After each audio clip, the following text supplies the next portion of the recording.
What's funny, man, I should get Chris on a call because it was hysterical, the note that we wrote for the lady. Remember he was saying that he had to respond within a certain amount of time?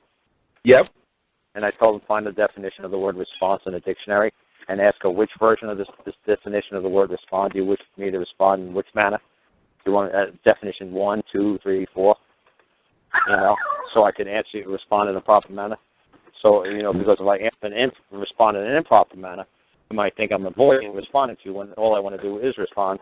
And I wish of you to respond to my, you know, to this document, you know, forthwith. So, and if you don't respond, you know, I might seek legal, you know, to take this into a court setting, whatever she said to him. We just cut, copied, and pasted her letter and spun it around, and we're going to do it to you, too. Oh, that'd be funny. It's funny, yeah. I mean, like I said, I'm just paraphrasing, you know, because, like I said, I just got home. I just had a long ride to Washington, D.C., and I picked some stuff up from the naval yard down there. Then I met these other people for a couple hours, tried to help them. Not to get too off track here, these guys on the chat there, they're trying to say that you said man is plural for man. Who said that? That's crazy. Mankind is plural for man. Yeah, exactly. I was trying to explain that to these guys. So I've made up my paperwork and stuff. I basically, a while back, I read you the letter that I was sending to the Chief Justice about getting help to help the court clerk file my claim. I have a claim made up. It's just a claim of trespass by way of extortion on the prosecutor, Ken. And so when I was in court last time, I sent Gus and the guys a copy of the recording. I ended up giving these guys a lecture on slavery, basically, and I had people crying in the back pews. It was funny, but so I just got a letter from Ken again saying that because the judge looked at Ken and said, hey, why is this man in my court? I don't see any shuffling papers. He says, I don't see any reason. Why is this man in my court? Yeah. He says to Ken, you better figure this out. And Ken's like, well, you know, we stole his toolbox and robbed him of his toolbox, and he had 5 pounds of pot in there, and da-da-da-da-da, right? And the judge looks at him and goes, yeah, but I don't see anything here why this man's in my court, right? Yeah, because what you should have said, good. See, the prosecutor just admitted that was my property. Yeah, and I have a notice in. No, you should have said it right there. You just admitted it's my property in open court. Whose part is that? It's your. Well, there you go. Carl, is your battery dying? No, I'm inside of an office building. Oh gosh. He has an anti-yelling app. What? What I'm saying is the judge gave you a perfect way to end it. She said to you, I don't see any reason why this is in my court.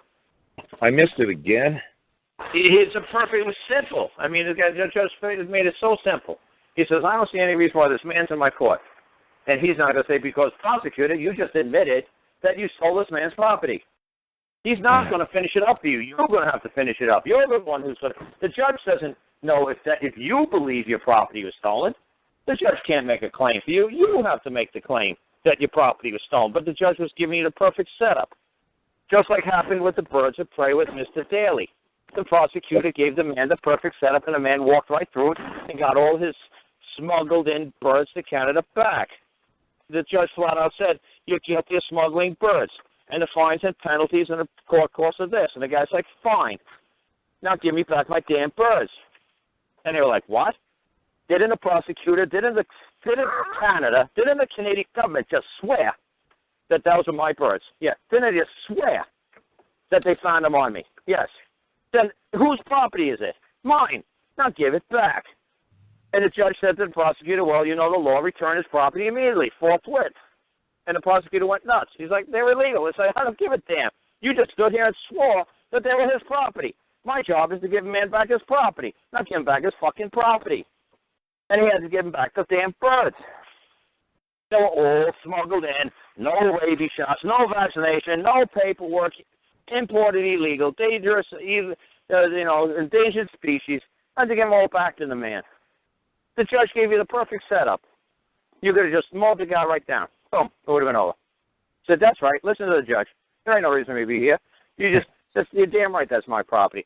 There's 5 pounds of pot, and did you find the 83 fucking kilos of heroin and hashish back there as well? That better fucking be in there too, because that's what I fucking had back there. I hope the fucking cop didn't make that disappear too, because I'm going to make a claim of stolen 83 fucking kilos of hashish and cocaine. Okay. Yeah. I don't give a damn what the hell's in my fucking box. It's none of your damn business. Was it exposed to the public? No. Then go fuck yourself. Give me back my shit. Absolutely.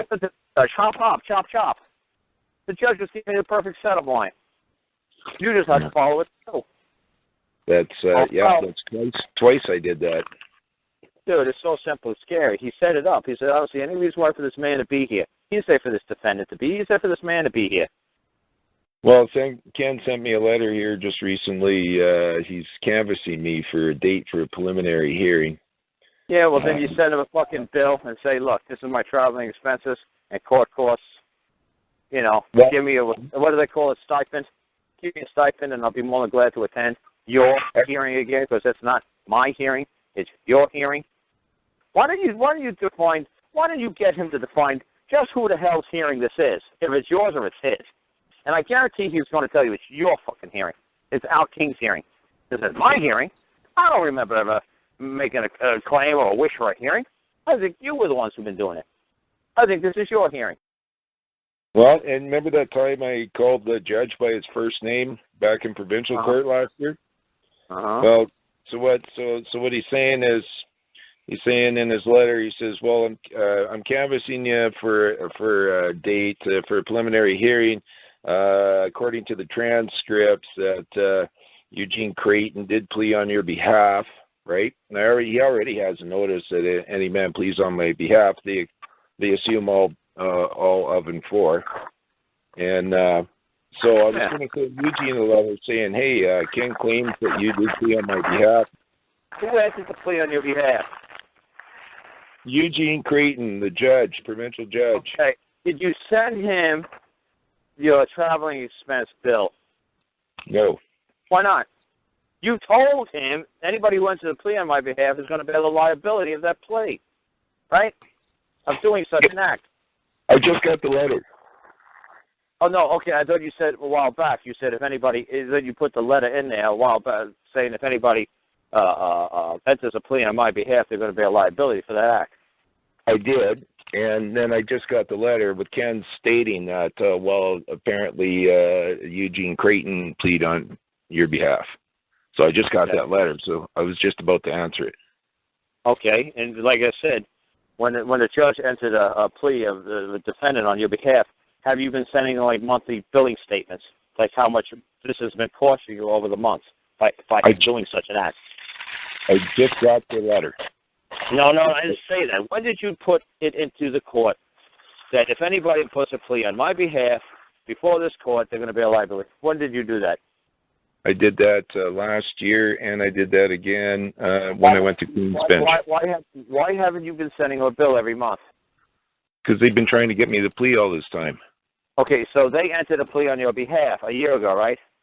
Apparently, I just found out about it. Okay. Okay. You didn't know they entered a plea on your behalf until today. That's right. Okay. So you had no clue. No. Okay. Well, that's fine then. Yeah. So I'm about to do this. So you're gonna have to send the cost of your itinerary. Say, look, this is what I presume it's going to cost at this time. It's going to cost me $500 for this, $500 for this. Are you willing to bear, the liability for your act of requiring me to attend your proceedings as defendant? Are these my proceedings or are these your proceedings? Is this my trial or is this your trial? Because I don't ever remember ordering a side of sushi, shrimp, and trial.